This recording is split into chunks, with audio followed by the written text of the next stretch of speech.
नमस्कार दोस्तों, स्वागत है आपका मेरे चैनल कॉमिक्स लाइफ में। शुरू करते हैं तुलसी कॉमिक्स की एक और मज़ेदार कॉमिक्स, कांच के कातिल।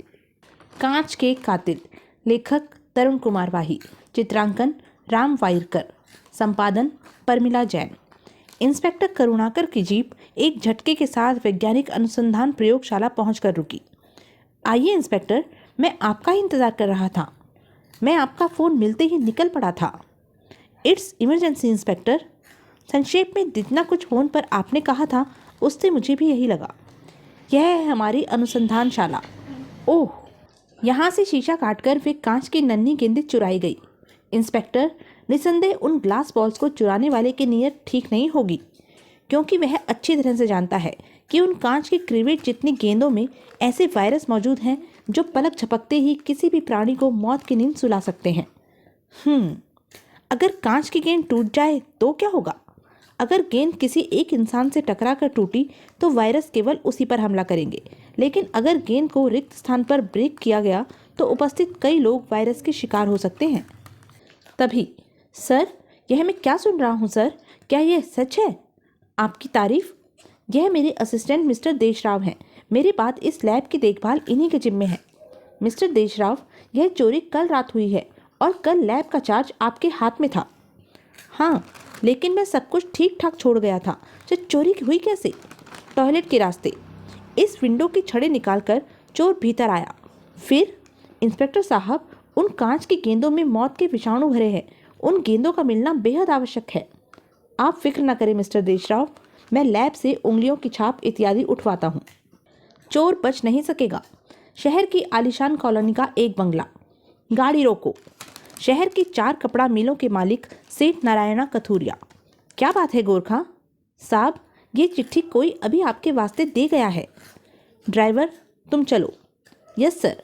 न जाने किसकी चिट्ठी होगी, स्टैम्प तक नहीं है। और पत्र का मजमून पढ़ते पढ़ते सेठ कथूरिया के मस्तक पर पसीना चुहचुहा आया। यह क्या बकवास लिखी है?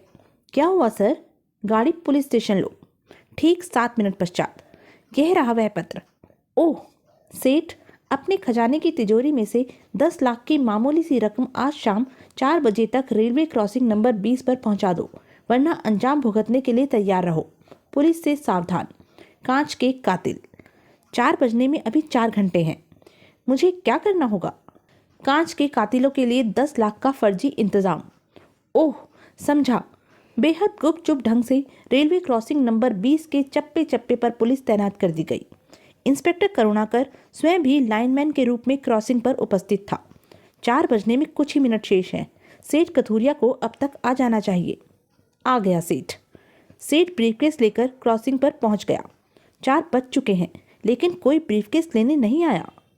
4, 5, 6, 6:30 बजे। रहने दीजिए सेठ साहब, और इंतज़ार करना बेकार है। शायद उसने आपको पुलिस स्टेशन जाते देख लिया होगा। मुझे भी यही लगता है, लेकिन अगर अब उसने अपनी धमकी। डोंट वरी, मैं 2 हवलदारों को आपकी सुरक्षा के लिए हर समय आपके साथ तैनात कर देता हूँ। ओके। 4 दिन तक सब कुछ ठीक ठाक था। सेठ साहब, अब मुझे लगता है कि किसी ने शायद आपसे मजाक किया होगा। अब तो मुझे भी यही लगने लगा है। आप चाहें तो। मैं इसी सिलसिले में आया था। अब आपको पुलिस प्रोटेक्शन की आवश्यकता नजर नहीं आती। पुलिस जीप दोनों हवलदारों को लेकर चली गई। महज एक छोटे से मजाक के कारण इतना बखेड़ा खड़ा हो गया। अगर अपराधी वाकई होता तो अब तक अपनी धमकी पूरी करने की कोशिश कर चुका होता। उसी शाम नाइट क्लब में एक मुसीबत से जान छूटी। आज की शाम कुछ रंगीन होनी चाहिए। भीतर उस समय ऑर्केस्ट्रा अपने पूरे शबाब पर था। जीन की जैकेट वाला कब सेठ के निकट पहुंच गया, इसका पता ही न चल सका। कब उसका हाथ जेब से बाहर आया, पता न चल सका। एक गेंद सी हवा में लहराई और उफ, यह क्या? पलक झपकते ही सेठ त्योरा कर फर्श पर गिर पड़ा। आह! सेठ के साथ डिस्को करती लड़की चीख पड़ी। रोको रोको, इन्हें क्या हो गया? क्लब का मैनेजर, ये तो मर गए। क्या? कैसे? लड़की भय से चीख पड़ी। इनका मर्डर हुआ है। मर्डर? क्या बकती हो तुम? इसे मर्डर कैसे कह सकती हो? फर्श पर बिखरे ये कांच के महीन टुकड़े देखिए। मेरी आंखों के सामने इन पर कांच की एक गेंद फेंक कर मारी गई है। न जाने उस गेंद में क्या था कि इन्होंने पलक झपकते ही दम तोड़ दिया। Oh no! प्लीज पुलिस के आने तक कोई यहाँ से कहीं नहीं जाए। दरबान, गेट बंद कर दो। पूरे फंसे आज। इंस्पेक्टर करुणाकर खबर सुनकर उछल पड़ा। ओह नो, कब? ओह, मैं पहुंचता हूँ, किसी को बाहर मत जाने देना। जांच के दौरान यह देखकर इंस्पेक्टर की आंखें फैल गई कि ओह नहीं, यह उन्हीं ग्लास बॉल्स में से एक तो नहीं थी। तब, यस प्रोफेसर, मैं उस बॉल की शिनाख्त करना चाहता हूँ। ओह, मैं अपने असिस्टेंट देशराज को भेज रहा हूँ। इंस्पेक्टर ने जांच के बाद बाकी लोगों को जाने दिया। 15 मिनट बाद, क्या लाश के शरीर पर फफोले पड़ने शुरू हो गए हैं? हाँ, लेकिन यह मौत उन्हीं वायरस के कारण हुई है इंस्पेक्टर। इन पर लैब से चुराई गई कांच की बॉल से ही प्रहार किया गया है। अगले दिन के न्यूज़पेपर्स में वायरस बॉल की चोरी व सेठ कथूरिया के कत्ल की खबरें सुर्खियों के साथ छपी। आज की ताज़ा खबर, कलर वायरस बॉल्स की चोरी, कांच के कातिलों द्वारा वायरस बॉल से एक सेठ की हत्या। वायरस बॉल से सेठ की हत्या, 10 लाख देने से मना किया था। लेकिन मुसीबत तो अभी शुरू हुई थी। सेठ कथूरिया की हत्या के दूसरे ही दिन लाला गेंदामल को मिली एक चिट्ठी। डाक टिकट में नहीं लगा, यह किसकी चिट्ठी है? मजबून पढ़ते ही लाला के होश उड़ गए। मर गया मैं तो, ये तो कांच के कातिलों का पत्र है। क्यों लाला गेंदामल, बहुत माल जमा किए हो? 5 लाख घग्गर नदी के पुल के किनारे खड़ी नाव में आज शाम 5 बजे रख दो, नहीं तो तुम्हारा हाल भी सेठ कथूरिया जैसा करेंगे कांच के कातिल। लाला चला सीधा बैंक की राह। मरे मेरे दुश्मन, 5 लाख में ये सौदा तो मुझे करना ही पड़ेगा। ठीक शाम 5 बजे। यह रहा घग्गर नदी का पुल और वह खड़ी है नाव। यह गया 5 लाख से भरा ब्रीफकेस नाव में, पर आसपास तो कोई दिखाई नहीं पड़ रहा। खैर, मुझे क्या, मैंने अपना काम कर दिया। अब कांच के कातिल जाने और उनका काम। लाला रुपए रख गया है शंकर। वाह, मजा आ गया। पूरे 5 ही लाख लगते हैं। ब्रीफकेस बंद कर दे बिल्ले और जल्दी से यहाँ से निकल। 1 घंटे पश्चात इंस्पेक्टर करुणाकर के साथ लाला गेंदामल। क्या? और तुमने 5 लाख रुपए चुपचाप उन्हें सौंप दिए? और क्या करता, वे बड़े खतरनाक लोग लगते हैं। मैं मरना नहीं चाहता था। तो फिर अब यहाँ क्या लेने आए हो? पहले आता तो जरूर वो मुझे वायरस बॉल फेंक कर मार डालते। अब उनकी नज़र सिर्फ नोटों पर ही होगी, मुझ पर नहीं। ओह, यह तो समस्या खड़ी हो गई। अपराधियों के हौसले और बुलंद हो उठे होंगे। जल्दी ही कुछ करना होगा। इंस्पेक्टर करुणाकर ने लाला को आश्वस्त करके घर भेजा। लाला के जाते ही प्रोफेसर वहां आ पहुंचा। Hello inspector. ओह प्रोफेसर साहब, आप आइए, बैठिए। इंस्पेक्टर, कुछ पता चला उन चोरों का? नहीं, फिंगरप्रिंट एक्सपर्ट को वहां उंगलियों के निशान तक नहीं मिले हैं। लेकिन आप फिक्र न करें प्रोफेसर साहब, अब वे चोर खुलकर सामने आ रहे हैं। अब वे कानून की पकड़ से नहीं बचेंगे। ओह, इंस्पेक्टर करुणाकर का कहना गलत न था। यही मौका है बिल्ले, शोरूम में ग्राहक भी कम है। चल। ज्वेलरी शॉप तक पहुंचते ही दोनों ने अपने चेहरे ढक लिए। ए, कौन हो तुम? हट पीछे बेवकूफ। आह! बेहद फुर्ती के साथ दोनों अंदर प्रविष्ट हुए। डाकू, डाकू! मेरे हाथ में ये कांच की गेंदों को देखो, इनमें मौत के वायरस हैं। अगर किसी ने गड़बड़ी की तो मैं इन गेंदों को फोड़ दूंगा और कोई नहीं बचेगा। कांच के कातिल, ओह सेठ कथूरिया के कातिल। बिल्ला जल्दी से माल समेटने लगा। शाबाश, ऐसे ही खड़े रहो। खतरे का अलार्म बजा दूं?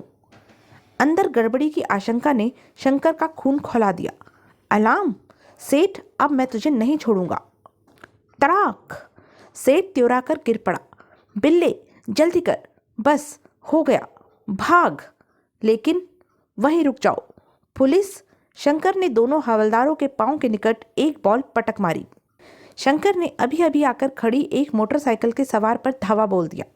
मोटरसाइकिल की जरूरत इस समय हमें है बेवकूफ। बिल्ले, जल्दी बैठ। मोटरसाइकिल गोली के समान छूट निकली। अगर बैग सहित बच निकले तो कम से कम 20-25 लाख कमाल हमारे पास है शंकर। शंकर कुछ कहता, पहले ही बज उठा पुलिस का सायरन। पुलिस पीछे लग रही है। तभी क्या हुआ? मुसीबत, शायद गाड़ी में पेट्रोल खत्म हो गया है। दोनों मोटरसाइकिल वहीं छोड़कर भागे। जीप में अकेला इंस्पेक्टर है बिल्ले, जल्दी कर, चढ़ जा इसी मालगाड़ी में। रुक जाओ, पकड़ हाथ। लेकिन वे दोनों बेचारे भला कहाँ जानते थे कि उनके पीछे लगा इंस्पेक्टर करुणाकर। धाएं! आह!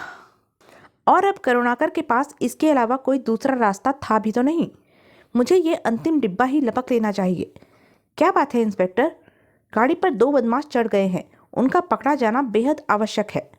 मैं गाड़ी रुकवाऊं? नो, गाड़ी रुकते ही उन्हें शक हो जाएगा और वे फिर भागने की कोशिश करेंगे। मेरे अनुमान से वे 20वें डिब्बे में होने चाहिए। उधर शंकर व बिल्ला। आह शंकर, बहुत दर्द हो रहा है। फिक्र मत कर, स्टेशन निकट है, वहाँ गाड़ी धीरे होते ही कूद जाएंगे। लेकिन वो इंस्पेक्टर का बच्चा भी तो गाड़ी में चढ़ गया है, कहीं वह छत के रास्ते ना आ जाए। अगर आ गया तो ये कांच की अंतिम बॉल मैं उसके सिर पर फोड़ दूंगा। इंस्पेक्टर आ रहा है बिल्ले। क्या? चल शंकर, यहीं कूद जा, पकड़ बैग। पागल हो गया है, तेरी टांग में। उसके पास रिवॉल्वर है और फिर वह पुलिस वाला है। पुलिस से दुश्मनी हमें बहुत महंगी पड़ सकती है। दोनों कूद गए। आह शंकर, मेरा पाँव। ओह नो, इस पटरी पर भी ट्रेन आ रही है। ओह, अब मैं नहीं बचूंगा। शंकर तू भाग जा, इंस्पेक्टर भी गाड़ी से कूद चुका होगा, मैं अब नहीं बच सकता। तुझे छोड़कर मैं नहीं। इसी पल बिल्ले ने शंकर को एक तीव्र झटका दिया। जा शंकर। उफ, धड़ाक। बिल्ले। बस चोर सिपाही का बहुत खेल हो गया, अब हाथ ऊपर उठा लो। इंस्पेक्टर, तेरे ही कारण मेरा दोस्त मुझसे छिन गया, अब मैं तुझे नहीं छोड़ूंगा। तो तुम हो कांच के कातिल, इस बैग को मेरे हवाले करो। यह लो। धड़ाक। ओह कमीने, तूने चलाई थी ना मेरे दोस्त पर गोली। उफ, लेकिन इस बार शंकर की एक न चली। उफ, और इंस्पेक्टर पागलों के समान उस पर लात घूंसे बरसाता चला गया। कुत्ते, तुम दोनों चाहे कितने भी बड़े दोस्त रहे हो, लेकिन समाज के तुम बहुत बड़े दुश्मन हो, और समाज के दुश्मनों का सबसे बड़ा दुश्मन मैं हूँ। तलाशी के दौरान इंस्पेक्टर ने एकमात्र बची वायरस बॉल को अपने कब्जे में कर लिया। तो ये है वो कांच के कातिल। और फिर तो तुम्हारा नाम शंकर है? हाँ, बताओ शंकर, बिल्ली के साथ मिलकर ये वायरस बॉल्स तुमने कैसे चुराए? हमने नहीं चुराए थे।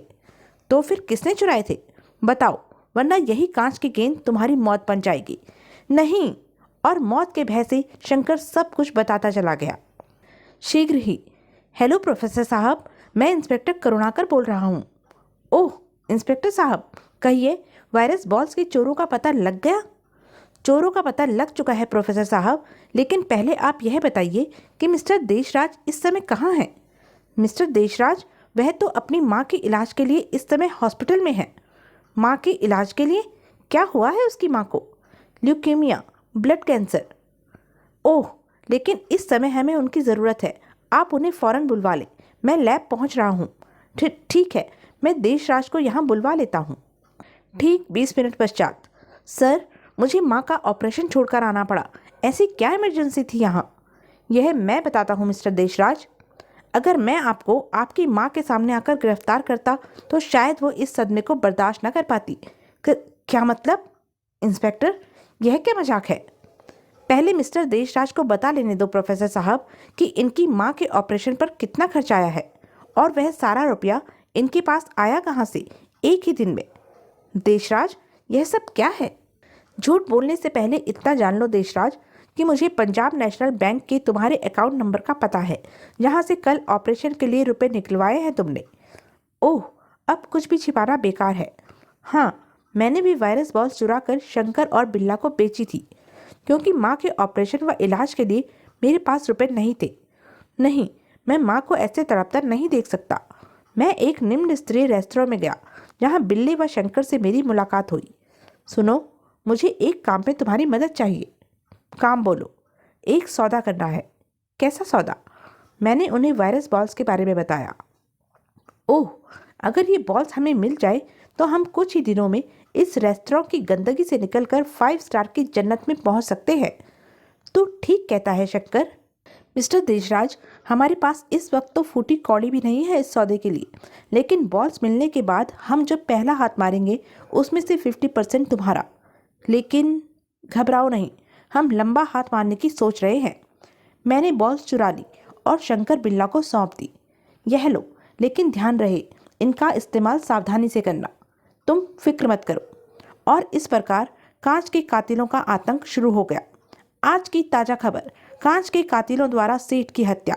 सेठ अपने खजाने की तिजोरी में से 10 लाख की मामूली सी रकम आज शाम 4 बजे तक रेलवे क्रॉसिंग नंबर 20 पर पहुंचा दो, वरना अंजाम भुगतने के लिए तैयार रहो। पुलिस से सावधान, कांच के कातिल।